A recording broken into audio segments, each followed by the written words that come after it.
What's going on, everyone? Welcome back to another edition of Pistons Daily, where you can find daily content covering all things Detroit Pistons, Monday through Friday. I'm your host. My name is Kyle Garrison. I'm over on Twitter at Kyle Garrison2, where I talk all things Detroit sports. So head over there, give me comments, questions, concerns, episode ideas. I'd love to hear from all you guys. Also, shout out to everyone who tunes in every single day. The channel is growing at an unbelievable rate, and it is all thanks to you guys. So once again, I really appreciate all of the support. Also, I just wanted to apologize once again for no video on Monday. I'm in the process of accepting a full-time position. I've just been driving all weekend, trying to get things situated before I fully move in. But we'll be back for the rest of the week to get you guys through the slow off season and ready for the season, as we are just 2 months away from preseason. Sorry about the voice as well. As you can hear, I lost my voice this past weekend, so just bear with me here. And with that being said, let's jump right into today's video. So the first thing that I did want to touch on is over the weekend, Jenkins, he did re-sign a two-way deal with the Pistons. I stated last week that Dennis was on a two-way, and while that was true last year, he had not officially signed his two-way deal for this year. But the Pistons did extend him a qualifying offer to make him a restricted free agent, and he will once again be returning as a two-way player in 2025. The contract details are a little vague right now because he's on a two-way. But hoopsrumors.com kind of illustrated it well. They said that Jenkins may have simply accepted the qualifying offer from Detroit, which came with a modest guarantee of $85,000. And then in total, his two-way contract with the Pistons is worth $636 million, or $636,435. And that's also half of the rookie minimum. He's also allowed to appear in 50 games for the Pistons this year, so not the full 82, but he is allowed more than half the season, and that is 50 games. But this was no surprise, really. The Pistons gave him the qualifying offer a couple of months ago, and obviously that makes him a restricted free agent. So they were clearly attempting to re-sign him and knew he was going to kind of gain a little bit of attention on the open market with his play in Summer League. It's exactly what happened. But I'm just glad they got the deal done. We saw it in the Summer League. He had versatility. The on-ball defense was great. The playmaking, the handle, and then what looked to be where he most improved in, that is just overall scoring. I think his scoring was really impressive. He showed it at all three levels. The handle was so tight that he was able to get downhill, and he really had just defenses on skates. So glad to see that they got that done. Circumstantially, if he gets playing time this year, that must mean that someone got hurt. So obviously we don't want that. But if there's a scenario, something happens, and he is able to get minutes, I am excited to see what he can do. I think he's got a lot of talent in this league. He showed it off in the G League, showed it off in the Summer League. Now it's time for him to get a chance with the Pistons on the main roster at some point this year, and I'm looking forward to seeing that. Also looking forward to see him in his second year in the G League as well. But moving on, I wanted to just touch on the fact that the Pistons are receiving just national media attention overall. And, I've seen the Paolo versus Cade debate. I know I touched on that a couple days ago. People are talking about whether or not the Pistons are considered an Eastern Conference contender. I've even seen Cade Cunningham compared to Anthony Edwards. And although I do think that Ant has the edge, and that has a lot to do with team success, it's only a matter before those types of conversations start becoming more mainstream. And it's starting to become a reality. We've seen it all over. That's, the offseason's slow. People are trying to think of stuff to talk about. And Cade's a very intriguing young player in this league. And he's up there with the Anthony Edwards and the Paolo Bancheros of the world because he was the number one pick. And those two guys were as well. So they're all three great players in their own right. But the fact that Cade Cunningham is doing what he's doing and was able to turn this team around is very impressive. So there's going to be those conversations. There's going to be people talking about whether or not he's a top 5, 10, 15, 20 player, whatnot in this league. But I'm not here to talk about that specifically. I'm not here to give my thoughts. You guys know I'm very high on Cade. I think he's a top 10 to 15 player in the league. And I think the Pistons do have the best young core in the league. So I'm not going to touch on that. But I rather want to highlight the fact that in the year 2025, we are less than 2 years removed from Cade Cunningham saying we are not 2-26 bad. And I don't know about you guys, but as a Pistons fan, that hurt. It hurt to hear him say that. You could hear the pain in his voice. He hates losing. In less than 2 years removed, like I mentioned, we're having conversations about whether or not the Pistons can potentially win the Eastern Conference. I mean, it wasn't because of free agents. I mean, it wasn't because of going out and making huge trades. I mean, it was just overall internal development. And guess what? That growth isn't going to stop. It's not going anywhere. These guys are all still so young, and the fact that they're making these leaps from the age 20 to 21, it just gives me more confidence that 22 to 23 and 23 to 24, all of those years stacked on top of each other, are going to allow them to really tap into their potential and tap into their ceiling. So, I think that a lot of the years we were bummed because the Pistons weren't doing anything right. They weren't drafting well. They weren't signing free agents. They weren't trading, and they weren't winning. And now all of those things are happening, less on the trade and the free agency signings, but they went out and they hit free agency and they got good vets. They were able to go out and figure out ways to add a guy like Malik Beasley and Tobias Harris to a very young team and allowed those guys to thrive in more secondary roles, but they still at times were kind of the main guy on the floor. There was times where Malik Beasley was the best scorer on the floor for the Pistons. There was times where Tobias Harris was the only one that could find a way to get an isolation bucket when Cade was getting those double teams. So I do think that Trajan Langdon is doing the right things, and the fact of the matter is we are getting national media attention. We're generating buzz for good reason, and I think that as time goes on, that buzz is eventually going to turn into results, and the Pistons have the talent, the front office, and the support overall to get to that point. So I'll definitely continue to find comparisons and overall discourse that I'm seeing just surrounding the team and surrounding Cade and the extensions and just all the offseason talk. But right now, I just wanted to highlight the fact that people are talking, and it's going to be a really fun season. And it's not just this year, going into the future for the next 5, 10, even hopefully 15 to 20 years, we're going to see a lot of really, really good teams. And the fact that the media attention is on the Pistons and the spotlight's on them just shows that people know they have the potential. It's now about results and really putting it all together. So I just wanted to touch on that. But moving on, The Athletic gave their offseason grades, and they gave the Pistons a B-, and I'll read the explanation for you guys real quick here if I can find it. They said, patience has been a key word for Pistons president of basketball operations Trajan Langdon since Detroit's season ended. His offseason moves have reflected his stance. Charles Lanier played solidly during Summer League and could eventually find minutes off the bench with his three-point shot making. Jaden Ivey could slot back in as the starting shooting guard, replacing Tim Hardaway Jr. Duncan Robinson will look to make up for the void Malik Beasley's historic three-point shooting left. Karis LeVert likely assumes Dennis Schroeder's primary ball handling responsibilities in the second unit. The Pistons also re-signed veteran Paul Reed to round out their big man rotation alongside Jalen Duren and Isaiah Stewart. With no clear-cut favorite in the East, Detroit is betting on the growth of its young core.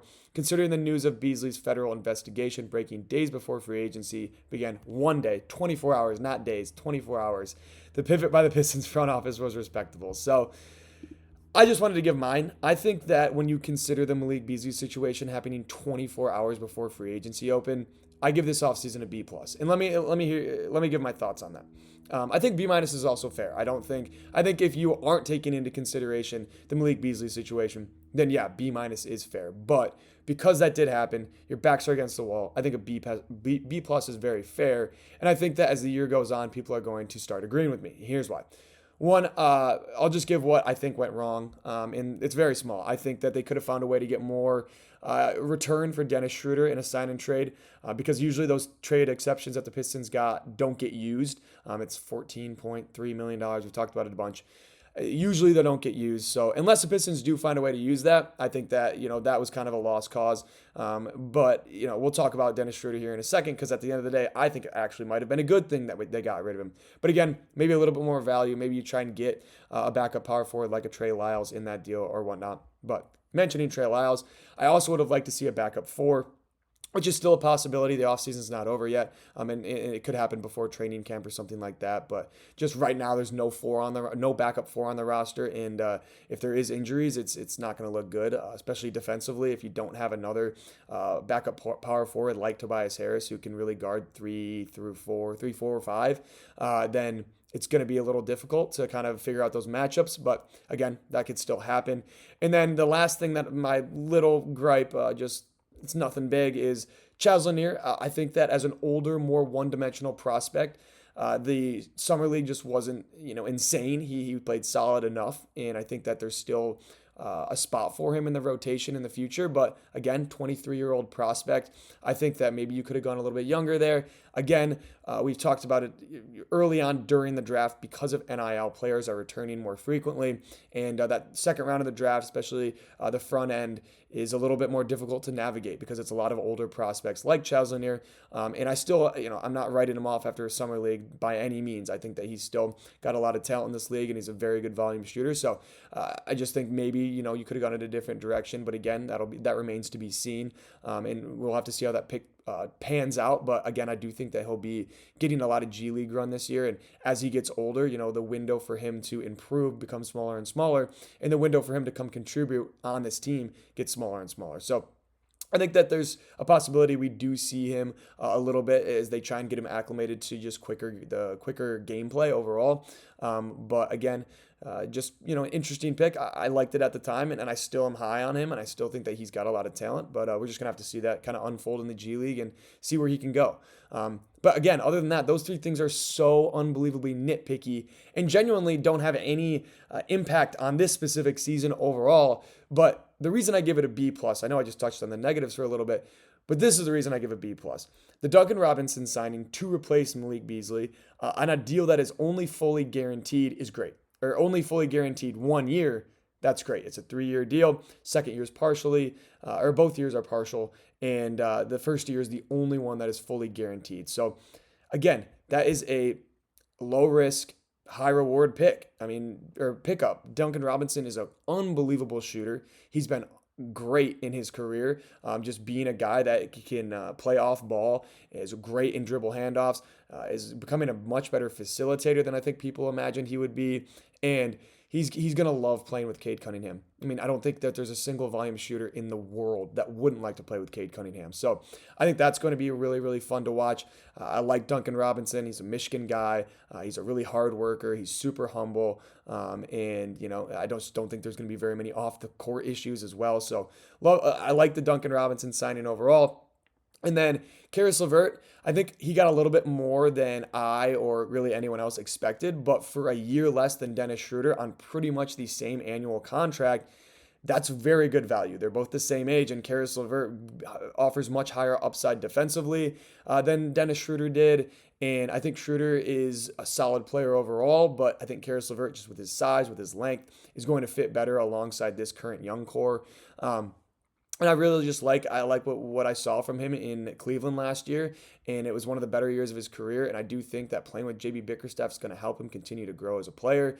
And I think that his best years of basketball are right now. I don't think that they're in front of him, but I don't think they're behind him. I think that he still can grow as a player, especially just with his overall play style. And I like the signing. I do. I really do. It's only a 2-year deal. And if he decides to come back after his 2 years, it'll be on a much smaller deal. And maybe he can continue to be just a rotational veteran player that comes in and helps the young core. And then overall, those are two signings that are really solid. You got Paul Reed re-signed, and then, you drafted Chaz Lanier. The Malik Beasley situation just stinks, and, he was definitely going to be returning, but he's not. So you had to pivot. And then also, I think that one of the reasons I say it's a B plus is, yeah, it's super fun to make big trades and sign impact players to massive deals.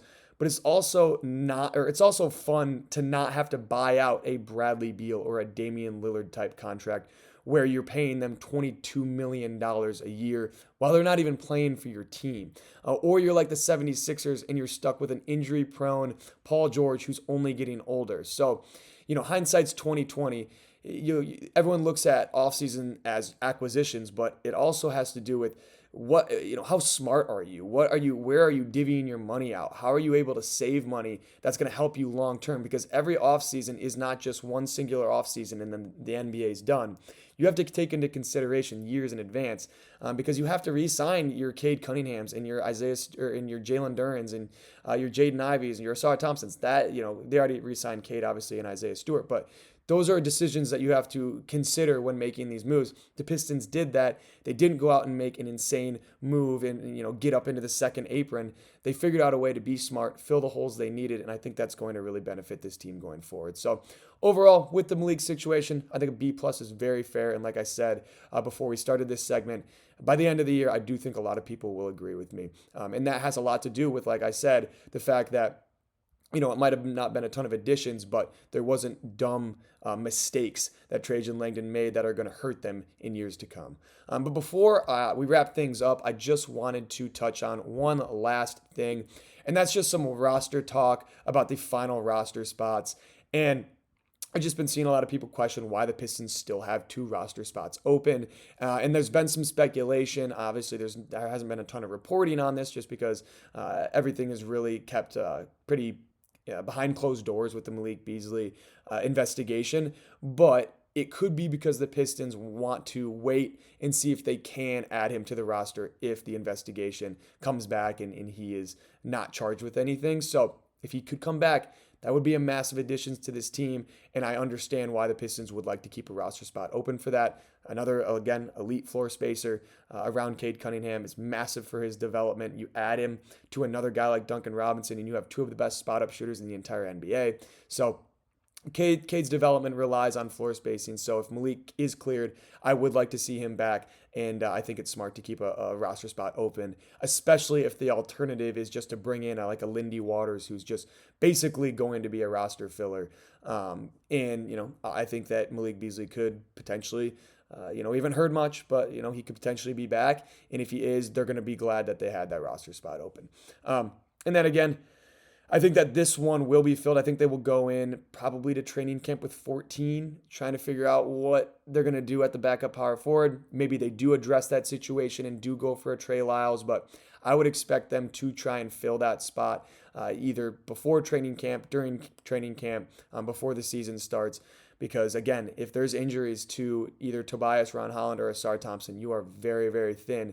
And even in itself, Asar Thompson and Ron Holland are small forwards. They are not power forwards in this league. And I think maybe Ron Holland can play it, but I don't really want him to. I'd much rather see him as a true wing. And so you do need an option there, and I just don't know if Bobby Klintman really fills that for you right now. So there's got to be some conversations being had right now in the front office of what they're going to do with those final 2 roster spots. And that's just a little bit of speculation to kind of give you guys some insight on what I'm thinking.